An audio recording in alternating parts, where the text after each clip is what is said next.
I wanted to talk about. Is that okay? Yeah. Okay, I found I was going on the internet and I was going through like YouTube and whatever, and one of the sites that I always tell people to go to is like, go to like Sholom Across America. There's a YouTube channel called that. So they put up a new video. I don't know if anybody saw it. They just put up a new video, and the person who put up the video, like there's like there's like a caption, like it says details of the video. Yeah.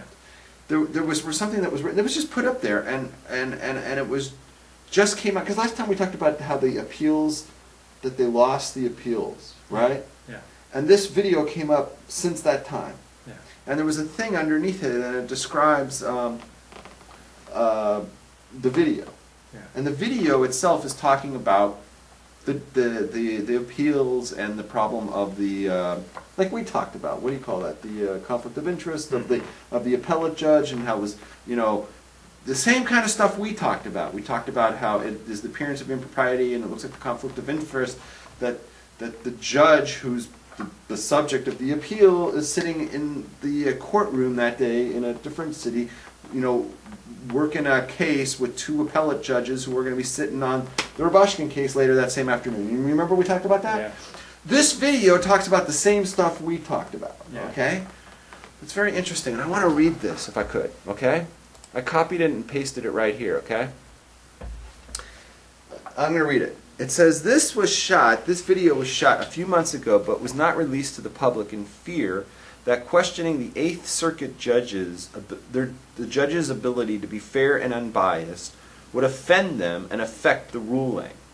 We now know the answer to the second half of the question. Too bad it was raised then. It sounds like it's possible. I want to get your take on this. Is it possible, Levi, that the person is saying behind the lines, behind the scenes, that they had this information in this video, the same information that we talked about, Yeah.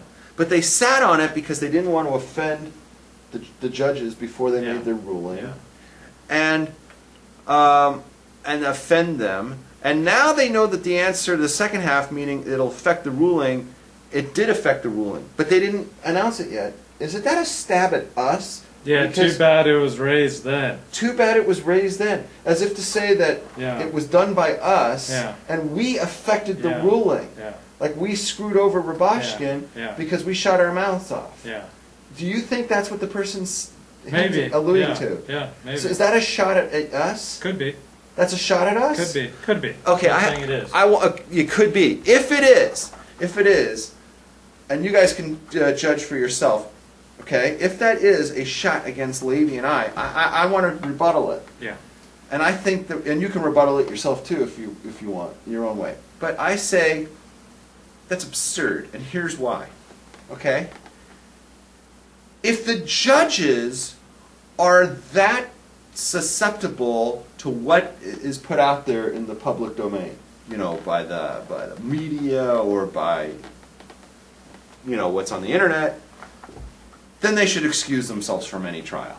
They're not qualified to be sitting on a trial, and regardless, they shouldn't be affected by that. They should be impervious to that. It shouldn't matter what critics say on the outside. It shouldn't matter what the press says or what just some idiot like me on the internet, right, says. It really shouldn't matter to them. If it does matter to them, and they don't like it, and they use that to affect their judgment, then I question their judgment across the board.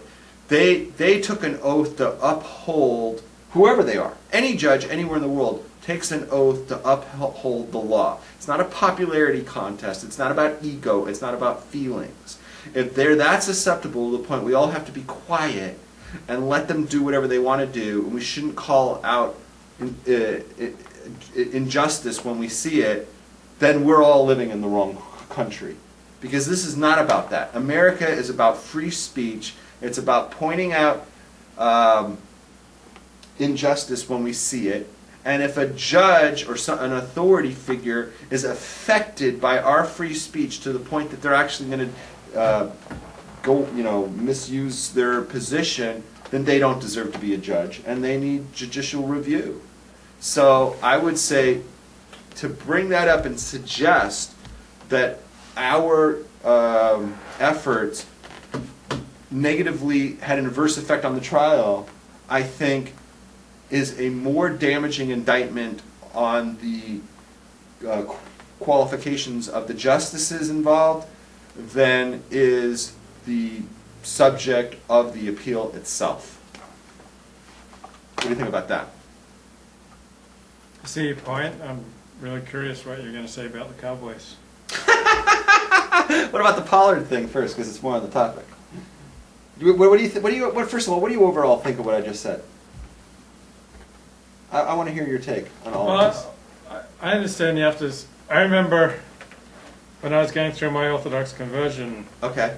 process, I published something on my blog that that definitely endangered me of getting kicked out of the process, because I published something very critical of someone who was close to the conversion process, a rabbi. Oh. And so my sponsoring rabbi came over and we sat down together, and he said to me, sometimes you have to think strategically. Okay. Because my impulse is to just say what I think is right and true. Okay. And then just accept the consequences. All right. And he's saying sometimes you have to think strategically. So I don't have a position either way. Either I'm not siding with the people who possibly dissed us, and I'm not saying you always just, shout out against injustice no matter the consequences. I'm neutral. I see both sides.